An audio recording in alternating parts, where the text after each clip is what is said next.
Hello everyone, how are you doing? Happy Easter. It's Easter Sunday and we're making jollof rice today. If you're new here, please go through all of my videos. I have some nice recipes already posted up. Please go ahead and hit the subscribe button. It's the red button. I think it will be to your right, and there's a bell button to the right of that. After you hit the subscribe button, please select all so that you get notified every time I post a new video. So I'm showing you how I made my Easter jollof rice with some very amazing roasted turkey. I've not received any invitation from anybody to come and eat jollof rice, so I'm not understanding. Like, I don't know what's going on, but basically I've decided that if I don't get an invite, I will invite myself to my kitchen and go and make jollof rice. And this is more like a 2-in-1 video because I'll also be showing you how I made this gorgeous looking, in fact extremely delicious oven baked or oven roasted turkey wings. So let's go make some jollof rice, guys. It's Easter, it's the Easter spirit. Let's go.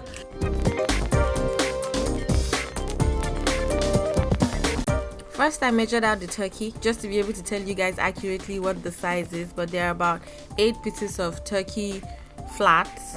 Are they called wingettes? I think so. 8 pieces of turkey flats, and then I'm just going to give them like nice cuts for maximum absorption of seasoning.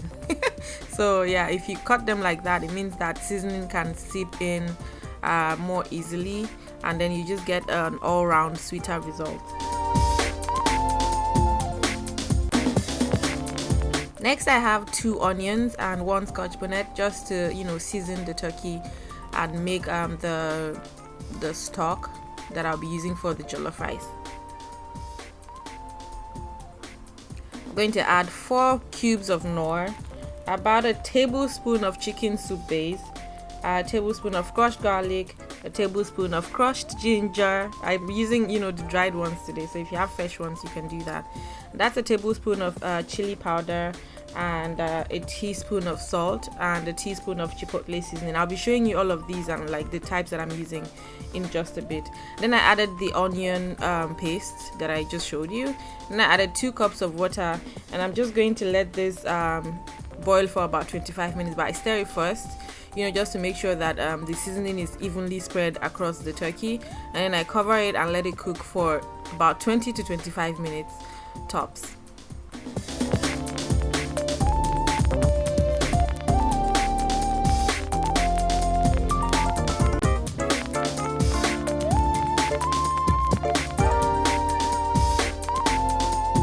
Once that is done, I'm going to go ahead and show you guys the rest of the ingredients. I saw this Uncle Ben's rice in Walmart and it just brought back childhood memories.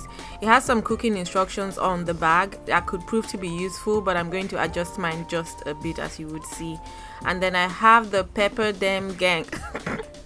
I have the peppers. I'm using 3 bell peppers, 2 tomatoes, some scotch bonnet, and just a little bit of onion for blending. And then I have my smoked turkey chopped for flavor. Then I have mixed bell peppers and scallions that I've chopped also for flavor and garnishing. And then I have curry powder, some dried thyme, and this kitchen glory just in case I need additional seasoning. And then I have here the smoked paprika, jerk seasoning, chipotle, crushed chilies, my salt, red onions, ginger, garlic, and chives, all dried and crushed and very nice. And then I have that chicken soup base that I was telling you guys about, and I did not forget the bay leaves. Very important, bay leaves. You should have bay leaves. You can get them in African stores or wherever. And then time to check back on the turkey. It's been boiling for about 25 minutes, like I said earlier, and I'm just going to take them out real quick. They're nice and boiled, and it just leaves behind a very nice stock, which is the next very important thing when you're making jollof rice. I think I could probably make jollof rice without the stock. It probably would still taste nice, but having stock is it's like an integral part of making jollof rice, right? So I try to make this very rich, thick stock every time that I'm making it. If I have chicken or goat, I just boil those and then make very amazing stock like that. Up next is the sauce for the turkey. In my glass mixing bowl, I add some Sriracha sauce, about 1/4 cup. I'm going to put all of the measurements for everything in the description box. And then I have this pepper sauce that I used. It has all of those ingredients. You can pause to see what's in it so it can give you an idea of what to mix if you don't have that. And then I added 2 tablespoons of soy sauce. It's dark soy. If you have light soy, it works as well. I also added sesame oil, also about 1/4 cup, some crushed chili, jerk seasoning, suya spice, and crushed chives. And I'm just going to use my nice little pretty red spatula to stir it together. And once it's properly mixed up, I would go coat the turkey with it. And I'll be coating the turkey generously on both sides.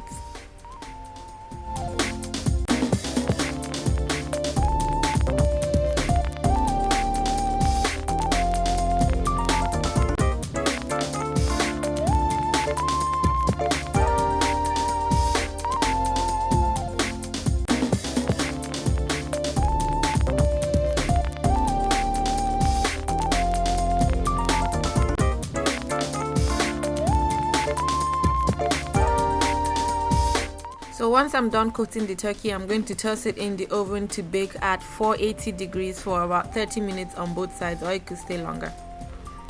So while that was baking, I took the time to blend the peppers using my Ninja blender with the smoothie option, and it gave me this extra smooth puree. And I'm just going to let it cook down until it forms a thick paste. And I do not know what the science behind this is, but dropping a wooden spatula, or I don't know if it's any kind of spatula to be specific, but dropping it on the pot while you let it cook down helps you prevent splattering. As you can see, there's no splatter at all around my cooker, and that's the thick paste once it's done cooking down. You want it as dry as possible without burning. So once the paste is nice and ready, it's time to fry. I used 1/2 cup of vegetable oil. You can use canola oil if that's what you have, or even olive oil, I guess, but I used vegetable oil. And then I used some chopped onions. I have exact measurements in the description box, just reminding you again. And frying the onions until they are translucent for about a minute converts it from the tears extracting ingredient that it is to a very sweet and delicious aroma contributing ingredient. Once that was done, I added the puree. This is where you encounter the bulk of the work while making jollof rice, and this is why I'll always be a fried rice kind of girl. I would suggest that you fry for at least 30 minutes. I was able to go as far as 35. Make sure to constantly stir so it doesn't burn.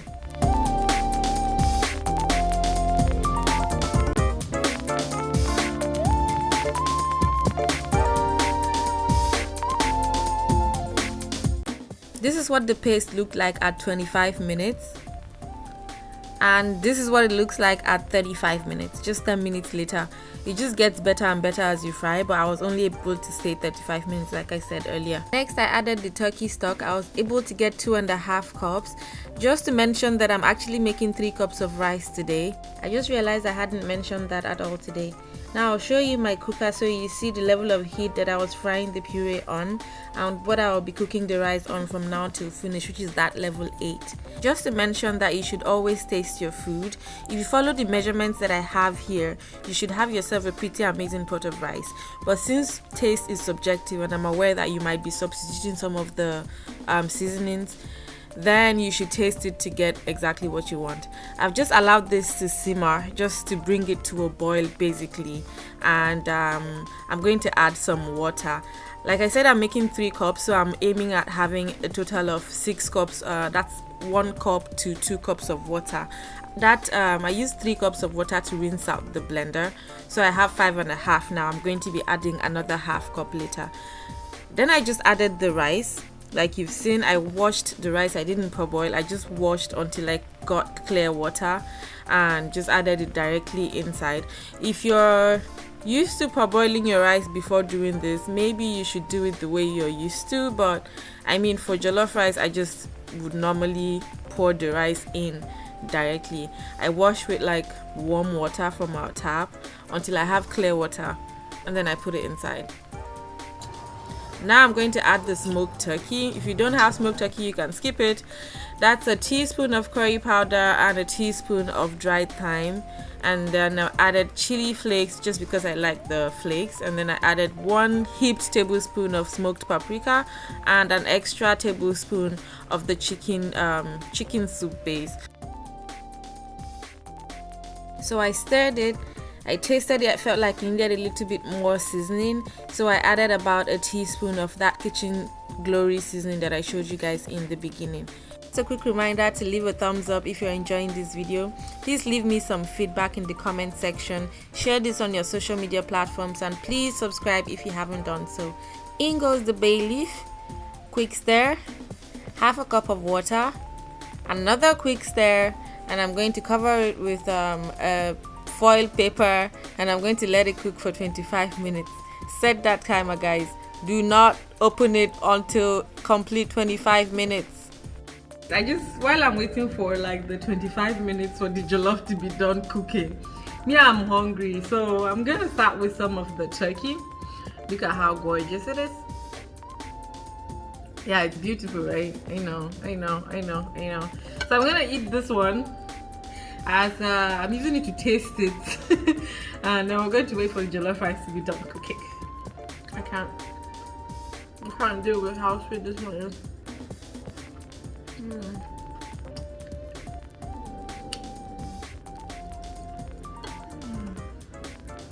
So 25 minutes later, the rice is looking good, it smells good, and I'm sure it tastes amazing. I'm just happy I was able to achieve this redness without adding any kind of canned tomato paste. And at this point, I'm just going to garnish with the mixed bell peppers, and I'm going to stir that in, and then I'm going to be adding my dried crushed onions. Right, this is just for garnishing purposes. I then set the heat to the highest point and then just covered it back with the foil and let it cook for another 3 minutes. That's just it. I just wanted the peppers to like blend in with the rice. After 3 minutes, I turned off the heat, and then I'm just going to finish off with the chopped scallions and about a tablespoon of crushed chives. They are both in the onion family and can be eaten raw, so there's no cooking time or cook time required from this point. So I'm just going to stir that, and my jollof rice is ready. Look at all the hard work that I had to do because nobody invited me to come and eat jollof rice. It's not fair, guys. Like, I'm not the one celebrating Easter now, eh? Anyways, I put in the work, and now my jollof rice is ready to be served. Yeah! So the jollof rice turned out just perfect. It smells nice, has that smoky smell to it. I think the smoked paprika really helps, and I don't know, the smoked turkey as well just gives it some just basically Easter vibes. I'm going to call it Easter vibes. I don't know what it is, but it turned out perfect. Just look at that. Look at that. Perfect. Ooh, it's just good. It's so good. It's so good. Just a very little, very tiny plate. I don't really eat so much, so I'm just gonna eat that as little as it looks. And I'm gonna get myself a huge turkey. Come on. It's not that big. See? It's perfect. And there you go. I have my gorgeous plate of food. Happy Easter! And of course, this plate of food is not complete without my Canada Dry. So yeah, I'm just gonna go eat. You guys can watch me if you want, but you can go make jollof rice if you want. I mean, you have two options, right? So gorgeous. Hey. This is my Easter jollof on Easter Monday. It just keeps getting better and better.